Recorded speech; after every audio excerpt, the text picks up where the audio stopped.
Hello नमस्कार साथियों, GCP science classes में आपका हार्दिक अभिनंदन है। उम्मीद कर रहे हैं कि भाई आप लोगों की जो तैयारी है वो अच्छी चल रही होंगी। अब समय आ चुका है फिजिक्स और केमिस्ट्री को और बेहतर से बेहतर बनाने का। 15 दिन या 20 दिन मिशन हमारा 20 दिन के अंदर केमिस्ट्री का एक भाग कंप्लीट करना है तो करना है। इसी प्रकार फिजिक्स का एक भाग कंप्लीट करना है तो करना है। इसमें आप लोगों का सबसे बड़ा योगदान चाहिए इस सिलेबस को कंप्लीट करवाने में, क्योंकि आप लोग जितना ज्यादा से ज्यादा बेटा वीडियो को देखोगे, हम बेटा टॉपिक को उतना ही ज्यादा से ज्यादा आप लोगों के सामने लेकर आएंगे। क्लियर। और जैसा कि यह छोटा सा परिवार अब आप लोगों के ऊपर है, कितना बड़ा बनाना है वो आप लोगों की जिम्मेदारी है। और जैसा कि आज के लेक्चर के अंदर चैप्टर नंबर 1 कंप्लीट हो जाएगा और 1 शॉट के अंदर इसके न्यूमेरिकल्स लेकर आएंगे। और लास्ट लेक्चर के अंदर हमने पढ़ा था पराशरण एवं पराशर दाब को। आज हम उसी पराशर से संबंधित पढ़ने वाले हैं महत्वपूर्ण शब्दावली। सबसे पहले जो परिभाषा पढ़ने वाले हैं वो पढ़ने वाले हैं समपराशरी विलयन की। समपराशरी विलयन कैसे कहते हैं? तो भिन्न पदार्थों के दो विलयन, भिन्न पदार्थों के दो विलयन जिनके पराशर दाब समान ताप पर समान होते हैं, क्या कहलाते हैं? समपराशरी विलयन कहलाते हैं। क्या बताया? भिन्न पदार्थों के ऐसे दो विलयन जिनके पराशर दाब समान ताप पर समान होते हैं, क्या कहलाएंगे? समपराशरी विलयन कहलाते हैं। परिभाषा लिखेंगे भिन्न पदार्थों के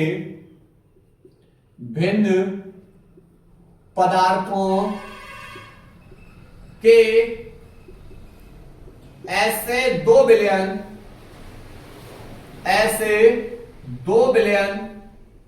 जिनके पराशरण दाब समान ताप पर कैसे होते हैं? समान होते हैं। समपराशरी विलयन कहलाते हैं। क्लियर। इन विलयनों के लिए जो आपने दो पराशर दाब लिए, पहला हमने मान लिया पाई 1 बराबर होगा दूसरा कौन सा पराशर दाब? पाई 2। दोनों के पराशर दाब कैसे होंगे? समान होंगे। दूसरा, इनकी जो सांद्रताएं होंगी, दोनों की सांद्रताएं बराबर होगी। सांद्रता बराबर होता है मोल वट्टे आयतन, तो इसे लिख सकते हैं N1 वट्टे V1 बराबर होगा N2 वट्टे V2 के। मोल बराबर होता है भार वट्टे अड़भार, तो मोल बराबर भार और वट्टे अड़भार, तो इसे M1 और इसे W1 और इसे M1 इंटू में V1, N की जगह लगा दिया भार वट्टे अड़भार। इसी प्रकार W2 वट्टे M2 इंटू में V2। क्लियर। यह हमारी प्रथम स्थिति है। यह हमारी कौन सी स्थिति है? प्रथम स्थिति। और यह हमारी बेटा कौन सी है? द्वितीय स्थिति। क्लियर। अब द्वितीय स्थिति बेटा, ये वाली जो स्थिति है, ये वाली जो द्वितीय स्थिति है, ये उन विलयों पर लागू होती है, उन विलय पदार्थों पर लागू होती, विलय पदार्थों में लागू होती है जो विलयन के अंदर न तो संगुणित हो और ना ही क्या हो? वियोजित हो। संगुणन का मतलब यहां पर जुड़कर बेटा एक हो जाए, वियोजन का मतलब अपने आयनों में टूट जाए। क्लियर। तो यहां पर लिखेंगे समीकरण 2, उन विलय पदार्थों के लिए लागू होता है जो विलयन में संगुणित या वियोजित नहीं होते, वियोजित नहीं होते। क्लियर? तो ये बेटा हमारा हो चुका समपराश्री विलयन। नोट करिए बेटा इसको। इसके बाद बेटा अगली हेडिंग जो पढ़ने वाले हैं वह पढ़ने वाले हैं बेटा अतिपराश्री तथा अज्ञेयपराश्री विलयन, यानी हाइपरटोनिक एंड हाइपोटोनिक सॉल्यूशन। क्या होता है हाइपरटोनिक और क्या होता है हाइपोटोनिक, समझो। हाइपरटोनिक की बात समझेंगे। हाइपरटोनिक का मतलब है, हाइपर का मतलब बेटा यहां पर कैसा होगा, अधिक या ज्यादा, और टॉनिक का मतलब यहां पर बेटे क्या होगी, यहां पर सांद्रता, यानी ज्यादा सांद्रता। यानी ऐसा विलयन जिसकी विलय की सांद्रता, ऐसा विलयन जिसकी विलय की सांद्रता दूसरे विलयन की सांद्रता या कोशिका द्रव से अधिक हो, क्या कहलाएगा, हाइपरटोनिक। क्या बताया, ऐसा विलयन जिसकी विलय की जो सांद्रता है वह दूसरे विलयन की जो सांद्रता होगी या कोशिका द्रव है उससे कैसी होगी, अधिक होगी, तो ऐसे को बेटा क्या बोलेंगे, हाइपरटोनिक, यानी अतिपराश्री विलयन। क्या बोलेंगे, अतिपराश्री विलयन। इसी प्रकार बेटा यहां पर एक शब्द आया है हाइपोटोनिक। हाइपोटोनिक का मतलब क्या होगा, हाइपो का मतलब होगा बेटा कम, और टोनिक मतलब क्या होगा यहां पर सांद्रता, यानी कम सांद्रता। यानी ऐसा विलयन जिसकी विलय की जो सांद्रता है वह दूसरे विलयन की सांद्रता या कोशिका द्रव से कैसी हो, कम हो, तो उसे हम क्या बोलते हैं, हाइपोटोनिक। क्लियर? तो इसके बारे में थोड़ी सी कहानी यहां पर लिख ले रहे हैं। इसके बारे में लिखेंगे ऐसा विलयन जिसकी विलय की सांद्रता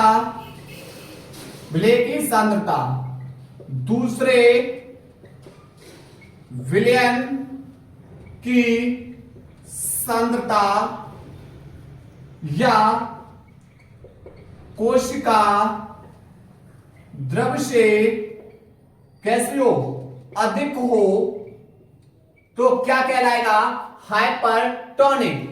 इसी प्रकार बेटा यहां पर इसके बारे में थोड़ी सी कहानी लिखेंगे ऐसा विलयन जिसकी विलय की सांद्रता, यानी जो विलयन में जो विलय है उसकी सांद्रता दूसरे विलयन की सांद्रता या कोशिका द्रव से कम हो, तो उसे हम क्या बोलते हैं, हाइपोटोनिक। क्लियर? अर्थात यानी अब बेटा यहां पर हम जो परिभाषा को पढ़ने वाले हैं वह पढ़ने वाले हैं, देखो किसकी, अतिपराश्री तथा अज्ञेयपराश्री विलयन की। देखो समान ताप पर दो विलयन, समान ताप पर हम कितने विलयन लेंगे, दो विलयन लेंगे, और इन दोनों विलयनों को अर्धपारगम्य झिल्ली द्वारा अलग करके, दोनों पारगम झिल्ली द्वारा अलग करके जिस विलयन का परासरण दाब कैसा होगा, अधिक होगा, उसे हम क्या बोलेंगे, अतिपराश्री विलयन। और जिस विलयन का परासरण दाब कम होता है उसे क्या बोलेंगे, अज्ञेयपराश्री विलयन। क्लियर? तो लिखेंगे, परिभाषा लिखेंगे बेटा इसकी, लिखेंगे समान ताप पर दो विलयनों को अर्ध पारगम्य झिल्ली द्वारा अलग करके जिस विलयन का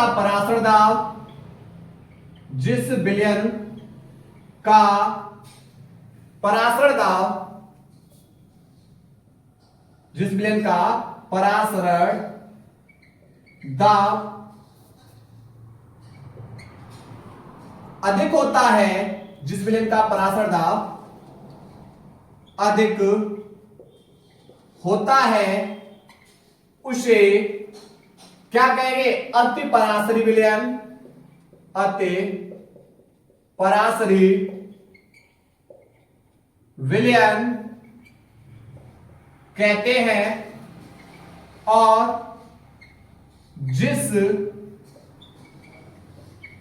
विलयन का परासरण दाब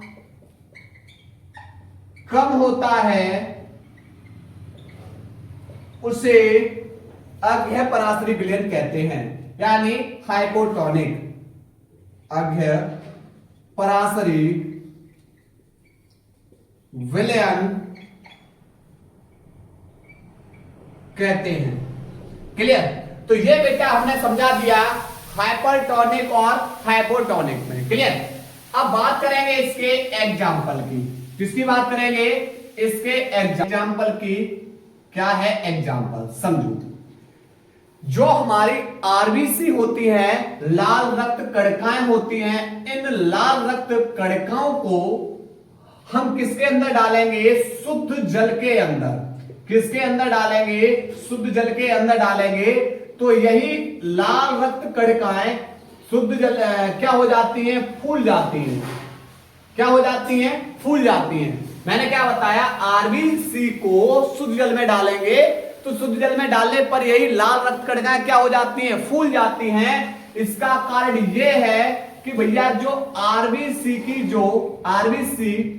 में उपस्थित जो विलयन है, आरबीसी में उपस्थित जो विलयन है, और उस विलयन की जो मोलर सांद्रता है वह जल से कैसी होती है? अधिक होती है, जिसके कारण जल आरबीसी के अंदर क्या हो जाते हैं? प्रवेश कर जाते हैं और क्या हो जाती हैं? लाल रक्त कणिकाएं फूल जाती हैं।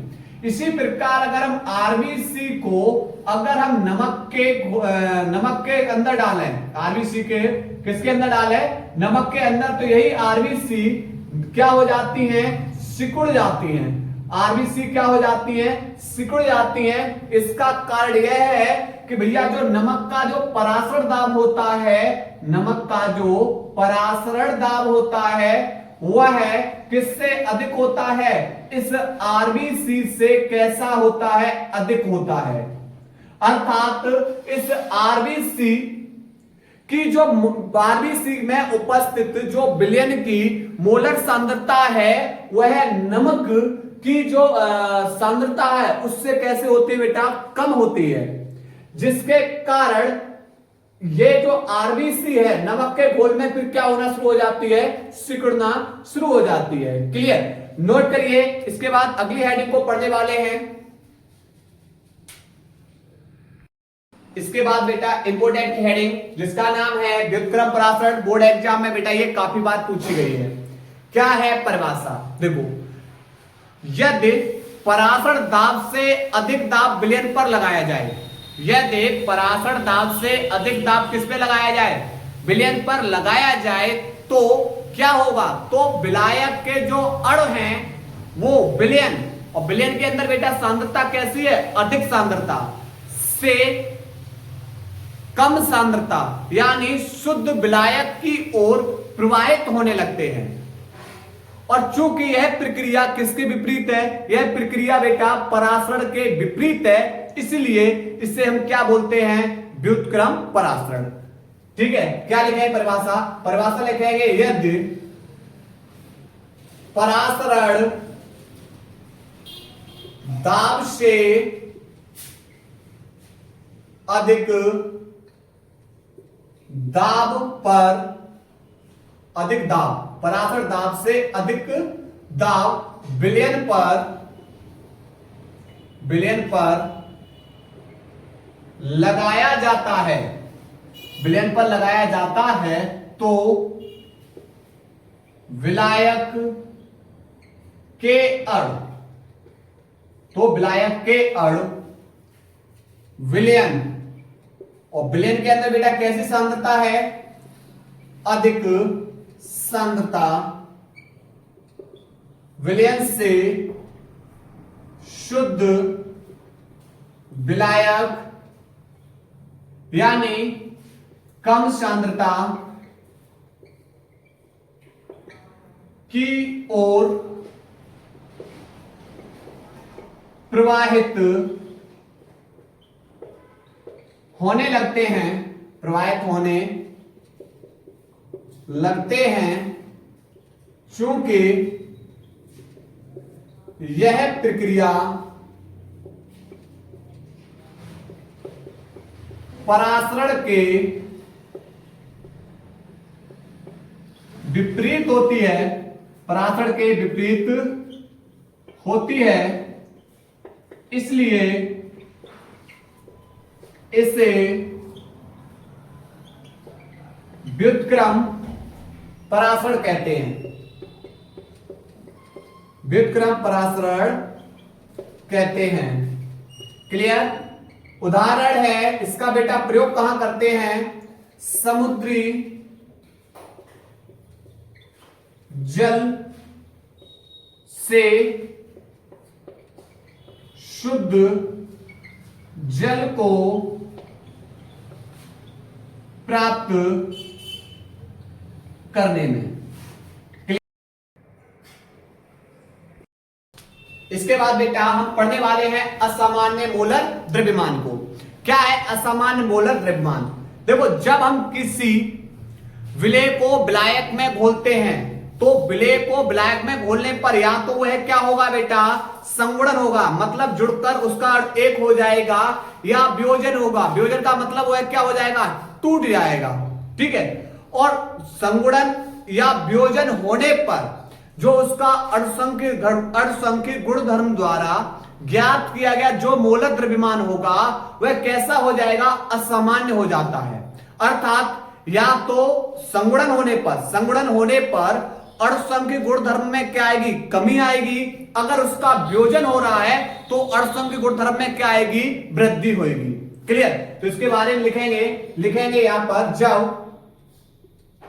जब किसी विलेय को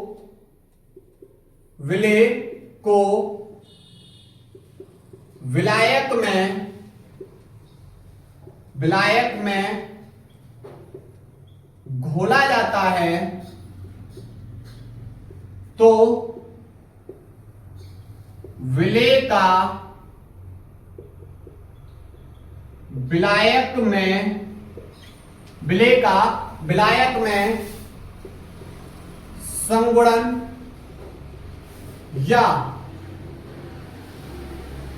वियोजन होने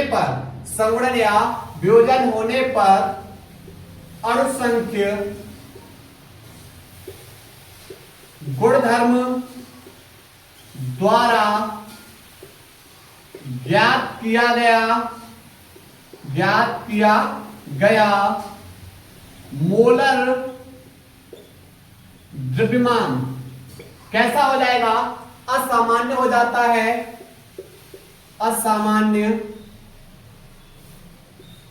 सामान्य हो जाता है। अर्थात संगुणन पर अणुसंख्य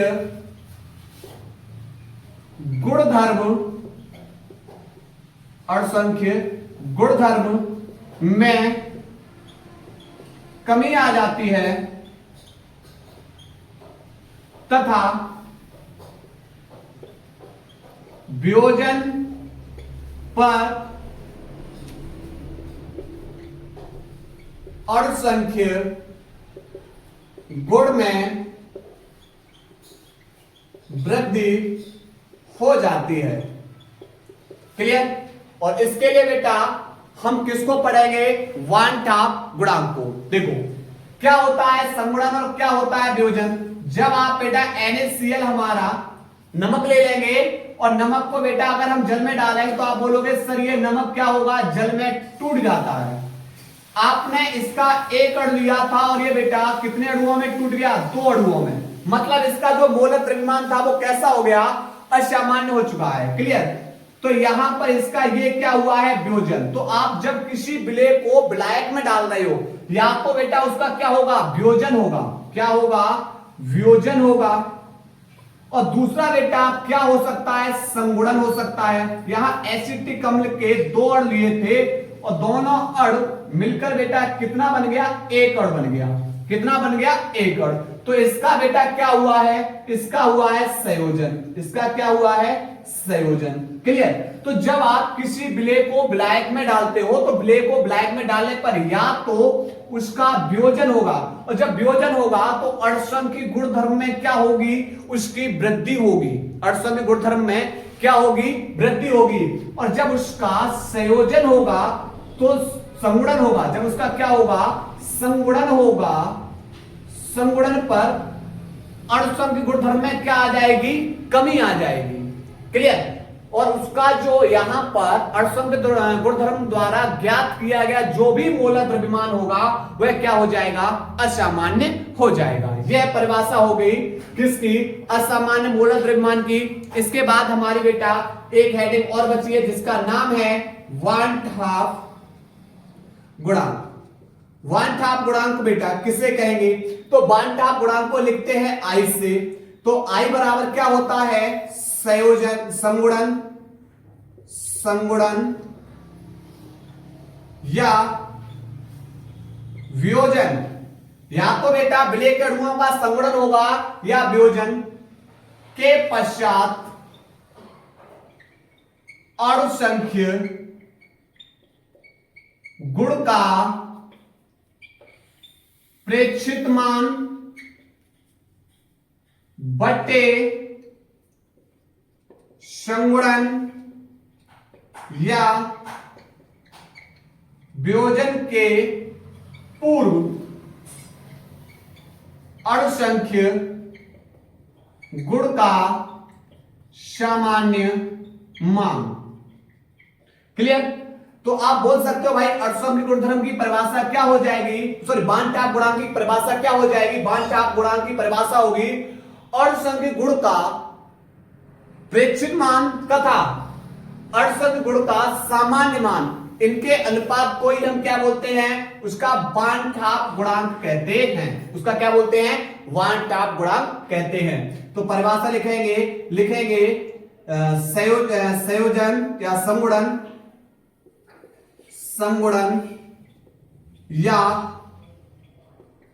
वियोजन के पश्चात अणु संख्य गुण का प्रेक्षित मान तथा पूर्व अणु संख्य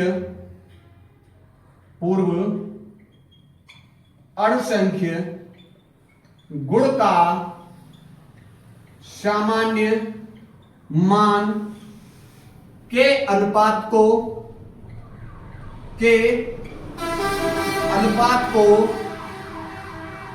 वान हाफ गुणांक कहते हैं। क्लियर।